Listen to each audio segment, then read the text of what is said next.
long-awaited first-time visit to the UP is underway. And for starters, there's nothing. I thought upstate New York was quite desolate, but the eastern UP takes the cake.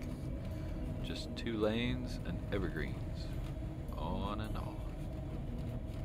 Very cool and very pretty, but as the sun drops, I search out a dispersed spot on Google and tuck into the trees, back the road, past some fifth wheels.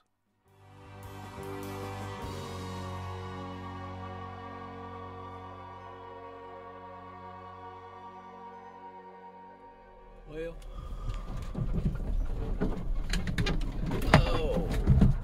peaceful evening quickly turns into a testing morning, mostly for Blue. Hopefully it sounds worse than it is. I always try and avoid turning back or repeating a route. I just prefer to see new sights whenever possible. So there were 2 ways out.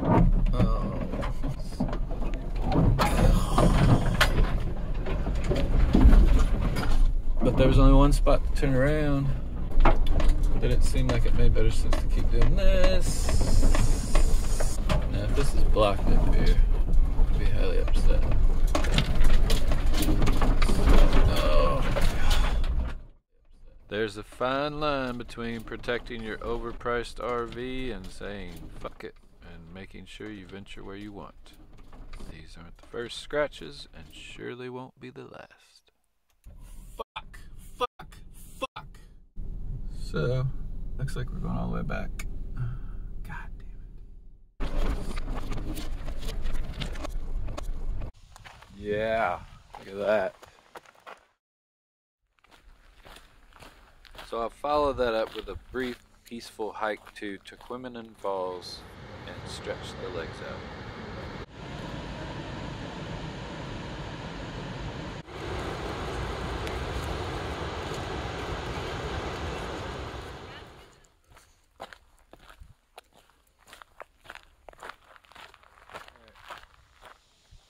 We're at the Silver Creek ORV trailhead.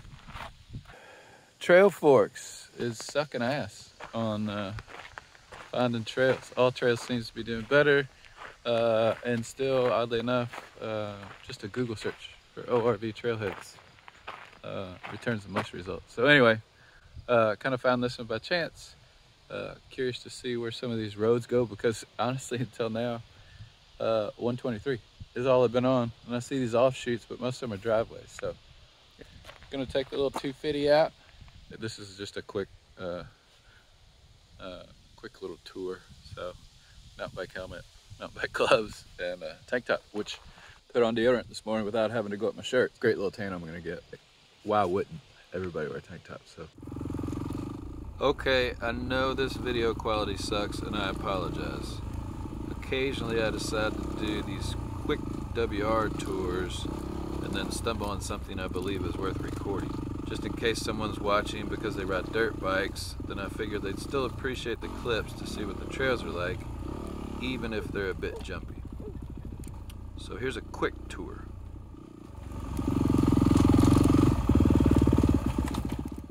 But I will try and remember to bring the GoPro if the batteries are charged from now on.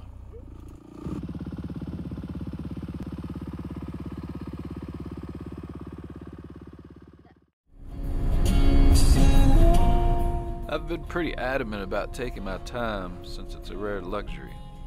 But I do have a goal to spend my fall in Colorado, so I need to keep moving. Onward north after popping into Newberry to do laundry and try to find some dispersed lodging for the evening. Alright, checking out Adams Trail. Haven't quite figured out the best boondocking methods yet, so let's see what we got. I put in a backup, which is hopefully just an overall recreational vehicle trailhead, because I decided, since there were no campgrounds available anyway, and I wasn't really planning on staying in any for the next week or meetup. Anyway, I thought the ORV ORV trailheads might be the best option. And they're in pretty remote areas, and I figure I can just say I'm gonna ride in the morning. Sure enough, option number 1 dead ends at some barely visible 2-track offshoot. On to number 2 as the sun begins to recede.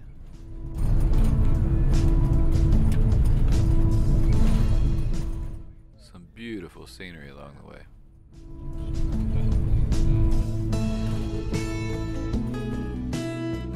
This is municipal property, I think, for the school system, so road salt maybe.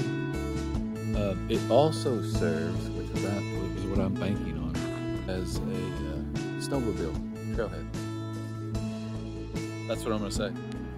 Couldn't find camping anywhere, and so I thought I'd ride the trail in the morning and then go over and hike at Pictured Rocks.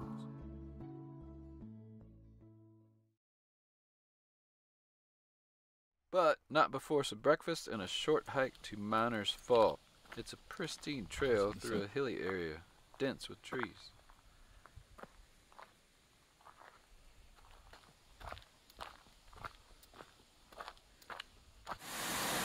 The falls fall about 40 to 50 feet and move a lot of water.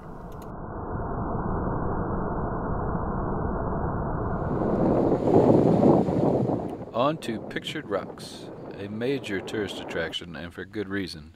It's a stunning area.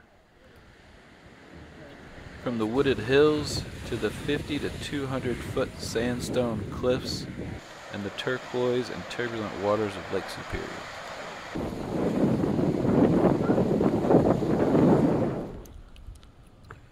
Rustic hike. Ugh. Too pretty not to take advantage of.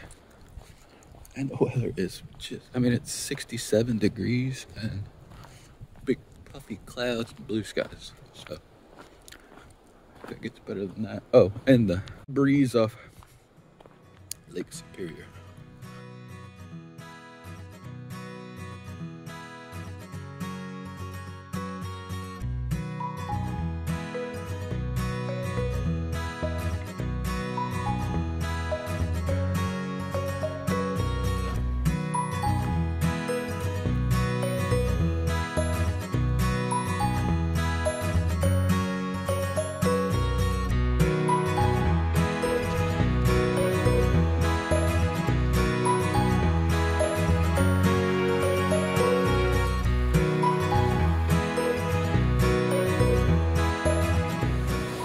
Drop down and twist your way out of the woods, and it's like you've stepped into some tropical paradise, with turquoise waves crashing into the golden shoreline.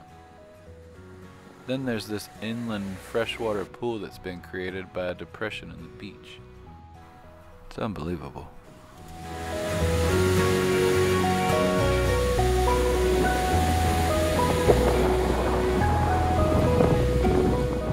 Taking a few more views once I hike back up and then head into Munising, a trendy little tourist town that was a nice surprise. I hit the Deli Brewery combo and start looking for a campground. I've decided I can't leave the area until I mountain bike around Grand Island. They're calling for rain tomorrow, which will be perfect to recoup, then ferry over the following day. And, as luck would have it, I found an RV resort 3 miles away, right on Lake Superior.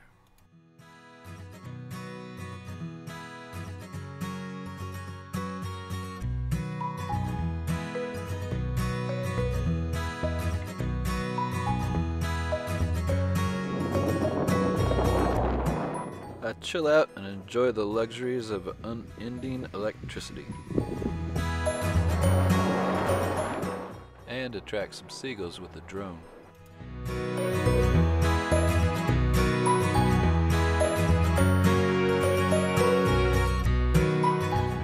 What I initially take as curiosity seems to actually be animosity, as can be deciphered by the mean mugging.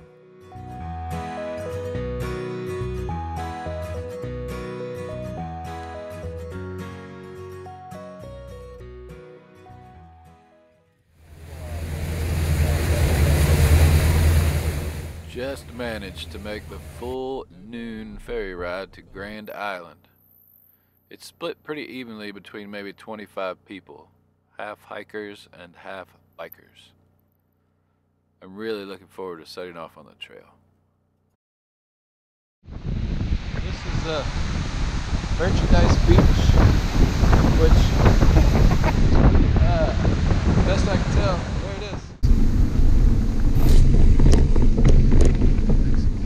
I ran across a number of mountain bikers and campers walking the trails to stock up on firewood from racks placed around the island. I'll show you an example of a campsite. It's called Hemlock. A little rest area where one of the historic structures still stands.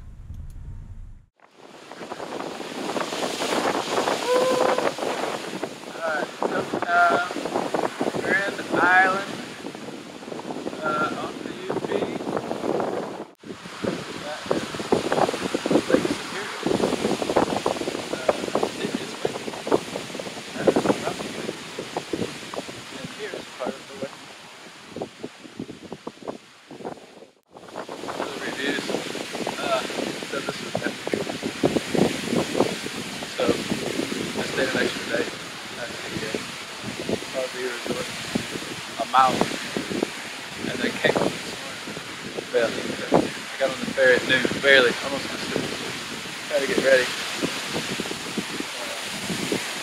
But yeah, look at that. 7 miles so far from that direction. 13 more that direction.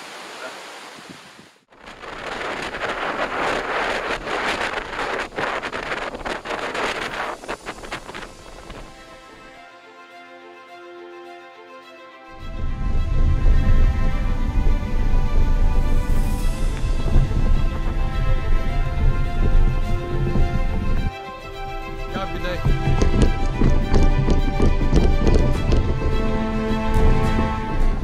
Not all fun and games.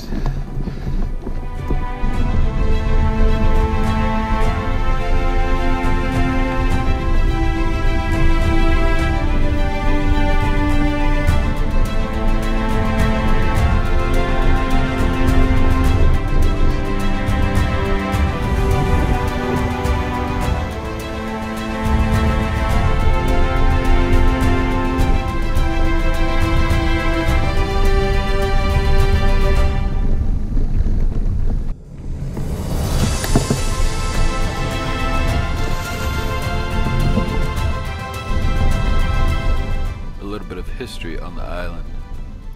There's proof of an Indian fishing camp from approximately 4,500 years ago. The island is home to the North Light and the East Channel Light, both which can still be seen from the water. In the early 1900s, Grand Island was purchased by William Mather as a private retreat. In 1991, it was transferred to the U.S. Forest Service. The island includes trails for hiking, biking, and snowmobiling, and camping is available at several locations via boat, kayak, or ferry. It would be an amazing place to paddle camp in the summer. Whale! Holy hell!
Another mile and a half, 2 miles.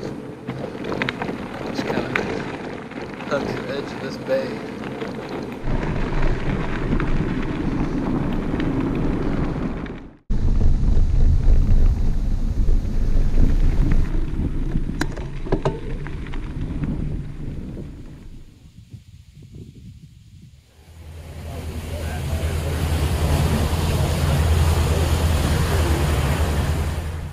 What a day. Now I'm starving, so it's back into Munising to cooking carberries for their specialty blueberry pizza. Fantastic. The UP will be continued, since I was up there for quite a while. Next episode, we'll cover the Laughing Whitefish Falls, Houghton, which is a neat little hillside town with a great mountain bike park, and some dual sport riding and hiking in Porcupine Mountains. Come on back.